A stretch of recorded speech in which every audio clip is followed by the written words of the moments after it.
আসসালামু আলাইকুম ভাই ও বোনেরা। আজকে আলোচনার বিষয় ফারিয়া নামের অর্থ কী। এই রকম আরও ইসলামিক নামের ভিডিও পেতে আমাদের চ্যানেলটি এখনই সাবস্ক্রাইব করুন।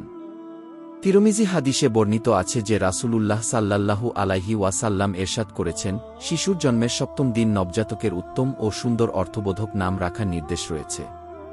এছাড়াও আবু দাউদ হাদিসে বর্ণিত রয়েছে যে রাসূলুল্লাহ সাল্লাল্লাহু আলাইহি ওয়াসাল্লাম এরশাদ করেছেন, কিয়ামতের দিন তোমাদের নিজ নাম ও তোমাদের পিতার নামে ডাকা হবে, সুতরাং তোমরা সুন্দর নাম রাখো।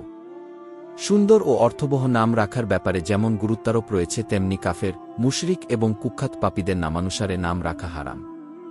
ফারিয়া নামটি একটি আরবি উৎসের মেয়েদের নাম, যার অর্থ লম্বা, স্লিম বা পাতলা, এবং কি লম্বা সুন্দর চুলের নারী।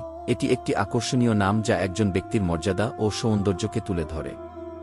এছাড়া এই নামটি কোরআনের শব্দমূল কিফার থেকে উদ্ভূত, যা সূরা ইব্রাহিমের ২৪ আয়াতে উল্লেখ করা হয়েছে। সেখানে কিফার শব্দটি একটি ভালো গাছের উঁচু শাখা বা বিস্তৃতি বোঝাতে ব্যবহৃত হয়েছে। এটি উচ্চতা, মহত্ব এবং সৌন্দর্যের প্রতীক। এই অর্থগুলো ফারিয়া নামের গুরুত্ব এবং সৌন্দর্যকে আরও সমৃদ্ধ করে।